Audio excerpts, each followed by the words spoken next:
Hey everyone, Harry here to talk about Rudy Giuliani going to trial. There is a set of 3 items that he believes so strongly Ruby Freeman and Shay Moss, the Georgia election workers whom he defamed, shouldn't touch, that he's ready to go to court and presumably pay lawyers or stiff other lawyers who are willing to be with him.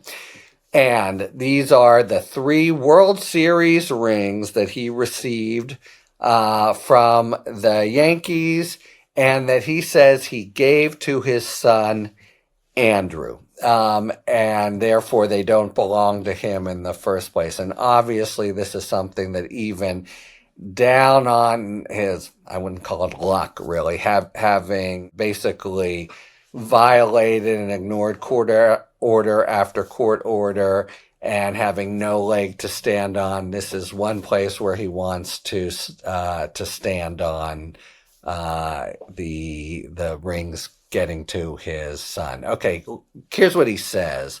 He got them when he was a mayor, and first and foremost, he and Andrew, I mean, you can see this, that have a shared passion for baseball, have a deep connection to the Yankees. He, of course, was known for his close connection to the Yankees, as opposed to the Mets, the better team to root for, but I digress. When he was in New York, and there's a story here that in 2018, when Rudy Giuliani turns 74, his father presents him with the ring saying, this is what's going to, come out of trial. I told you when I got these that they would be yours someday, and I want to give them to you now.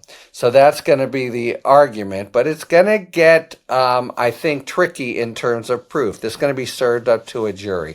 First, it probably has to go through, Rudy probably has to testify personally to this. The rules of evidence don't permit Andrew to say, oh, here's what my dad told me. It would be hearsay. And we've been through this before. It's a little confusing. It wouldn't be hearsay if the government introduced it. But anyway, it seems to me that statement, which everything turns on, he's probably got to testify to. That means a bruising cross-examination where basically all his lies are fair game, subject only to objections for being cumulative or enough is enough.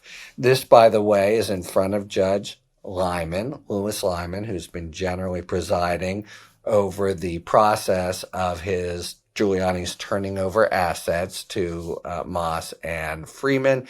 And what we learned today is Lyman issued his standard sort of pretrial conference, get me exhibits by such and such a time and be ready for court by such and such a time, and pretrial motions. It's the standard stuff, but it is on exactly these rings. So that's what he's going to say. And I think he has to say it himself so he can be cross-examined for all his lies. Also, I'm assuming that he calls these that he gifted them now, but that he never reported the gift.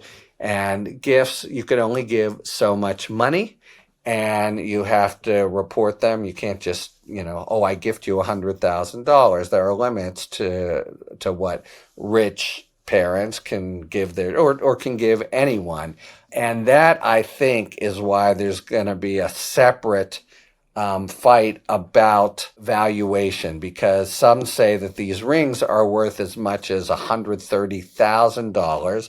Pretty big chunk of change in terms of what Giuliani has altogether to try to satisfy the judgment. He has listed them in his bankruptcy filings as being worth $30,000. I think that's because there's a limit on how much you can gift a child in any given year, and I think that's just within the limit for the years in question. Around, for 2014, he'll say, one is for 2014, then one is for 2015, one is for 2016. I don't think there'll be documentation here. So the immediate question will be just a preponderance of the evidence for a jury. Did he in fact give them to his son? Are they his sons?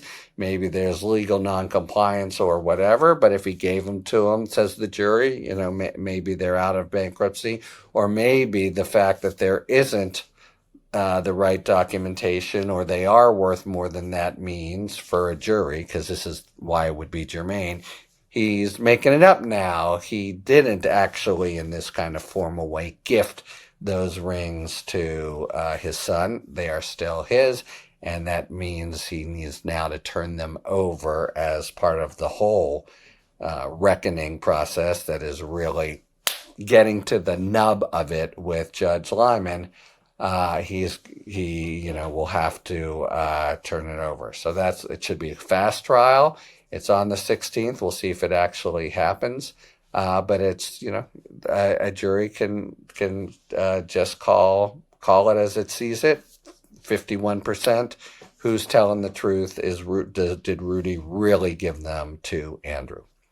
So that's what we'll see come the 16th. And it's a cleaved off part where he really is making some argument on the facts. Hey, this stuff isn't mine. The rest of the stuff clearly is his, and he's been derelict repeatedly in not providing it to Moss and Freeman, and that has him in the soup with Lyman and having to show why he shouldn't be held in contempt. And contempt here, I think, would probably equate to time in prison, because it's civil contempt, and you hold the keys to the courthouse, does the contemnor, the legal term, and that means that you just have to comply with the court order that he hasn't complied with so far, and then he would get out of jail. The alternative is to assign a fine, maybe ever growing, but Giuliani doesn't have money in the first place, so I don't think that's going to be a real option. Okay, so that's the bigger battle, but now we have this small who's telling the truth on the World Series rings, starting in theory in Judge Lyman's courtroom January 16th, and I think necessarily featuring Rudy Giuliani's testimony and bruising cross-examination. Talk to you later. Thanks for tuning in. If you enjoyed this video and other Talking Feds content, please take a second to like and subscribe. Talk to you later.